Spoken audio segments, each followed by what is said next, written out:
Morning student, आज हम करेंगे हिंदी पाठ्य पुस्तक प्रदूषण राक्षस पाठ 7।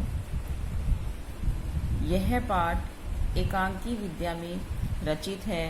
इस एकांकी में पर्यावरण प्रदूषण के दुष्प्रभावों को दर्शाया गया है।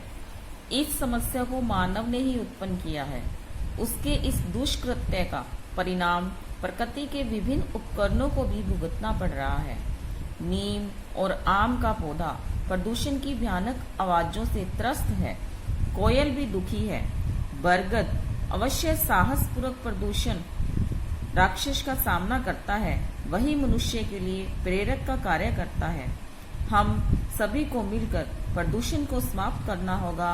यह एक राक्षस के समान है। तो आइए अब हम इस पाठ को पढ़ते हैं।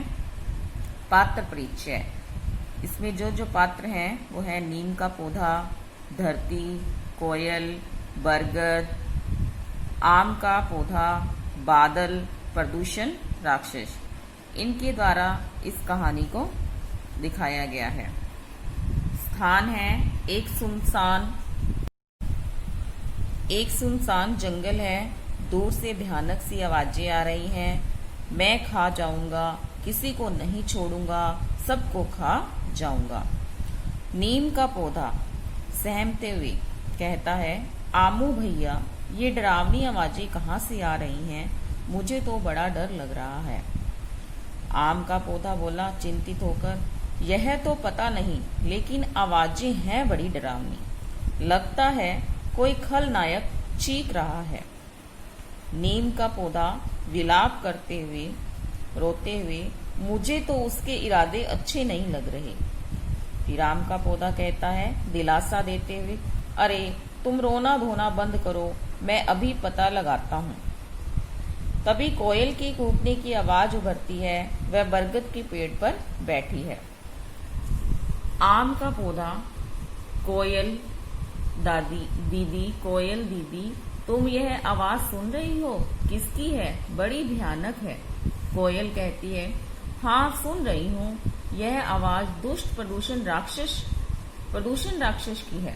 अभी वह पास के जंगल को चट कर रहा है। थोड़ी देर बाद यहाँ पहुँचता ही होगा। नीम का पौधा भयभीत होकर डर कर कहता है, अरे बाप रे, राक्षस! क्या वह सींग वाला है? भयानक चेहरा और बड़े बड़े दांत वाला। कोयल कहती है, राक्षस तो राक्षस होता है, भला वह सुंदर कैसे हो सकता है? आम का पौधा, क्या वह हमें भी खा जाएगा? कोयल कहती है, राक्षस किसी को नहीं बख्शता, वह सबको निगल जाता है। नीम, तुमको भी? कोयल कहती है, मैं क्या उसकी मौसी लगती हूँ? मैं तो अपनी जान बचाने के लिए यहाँ से भाग जाऊंगी, लेकिन तुम तो भाग भी नहीं सकते। तुम्हारी जड़ें तो धरती के अंदर जो हैं। तो नीम उदास होकर, इसका मतलब हमारा अंत निकट है। अब क्या होगा बड़े भैया? आम का पौधा, अब मैं क्या बताऊं, मुझे कुछ उपाय सूझ नहीं रहा है। अपनी माँ धरती और पिता बादल को पुकारते हैं, शायद वे कुछ कर पाएं। आम और नीम दोनों मिलकर पुकारते हैं। धरती और बादल वहां पहुंच जाते हैं। धरती कहती है, बच्चों, मैंने तुम्हारी सारी बातें सुन ली हैं। मुझे तुम्हारे साथ पूरी सहानुभूति है, लेकिन मैं चाहते हुए भी तुम्हारी मदद नहीं कर सकती। बादल, हाँ बच्चों, तुम्हारी माँ बिल्कुल ठीक कह रही है। नीम, पर आप अपने बच्चों की मदद क्यों नहीं कर सकते? धरती, क्योंकि प्रदूषण राक्षस बहुत शक्तिशाली और क्रूर है। नीम, क्या वह रावण से भी बड़ा और कंस से भी अधिक खतरनाक है? तो आम कहता है, राक्षस कितना भी बड़ा और शक्तिशाली क्यों न हो, वह किसी न किसी के हाथों मारा ही जाता है।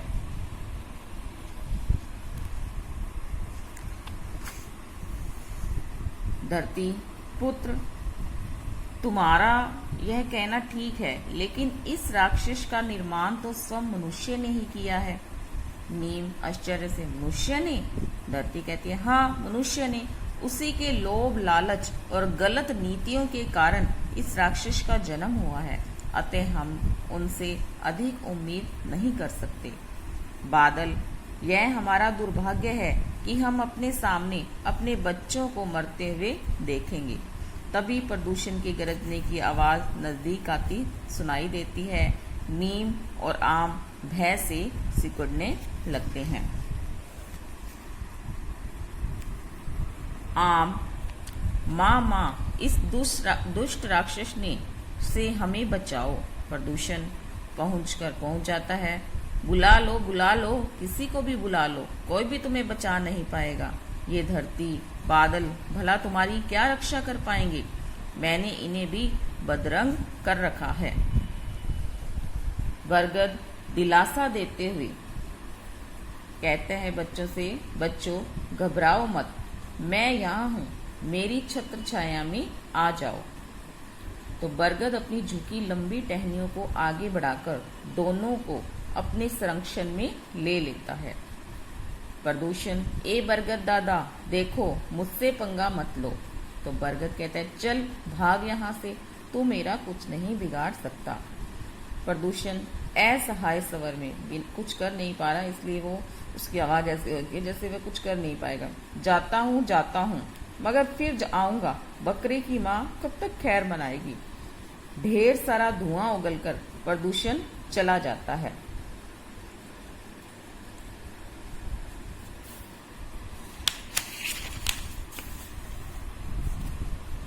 दादा, हमारे भाग्य में क्या इसी दुष्ट के हाथों मौत लिखी है?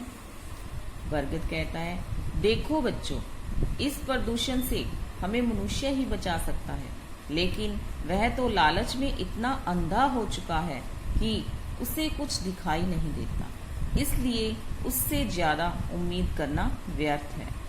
नीम, फिर क्या हमें कोई नहीं बचाएगा? बरगद, अब अगर धरती को प्रदूषण से कोई बचा सकता है तो वह हम स्वयं, जैसे मैंने अभी तुम्हें बताया। धन्यवाद बरगद दादा। बरगद,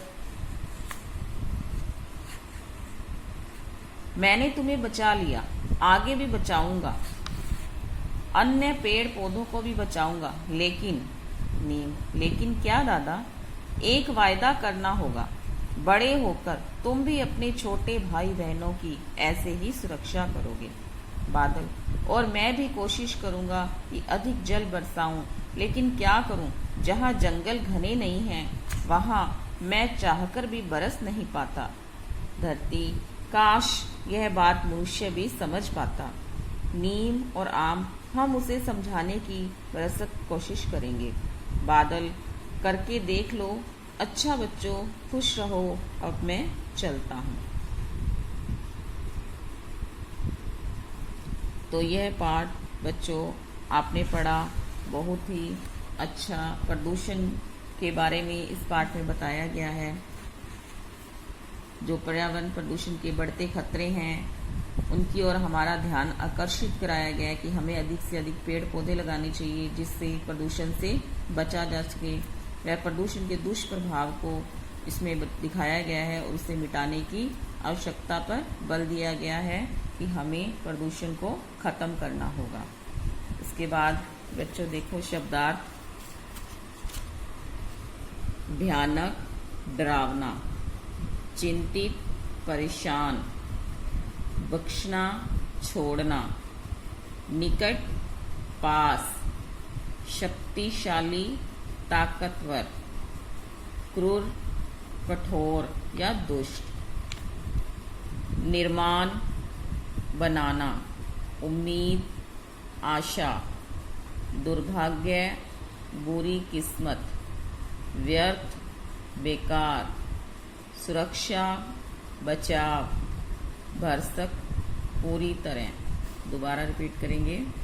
भयानक, डरावना, चिंतित, परेशान, बख्शना, छोड़ना, निकट, पास, शक्तिशाली, ताकतवर, क्रूर, कठोर, दुष्ट, निर्माण, बनाना, उम्मीद, आशा, दुर्भाग्य, बुरी किस्मत, व्यर्थ, बेकार, सुरक्षा, बचाव, भरसक, पूरी तरह।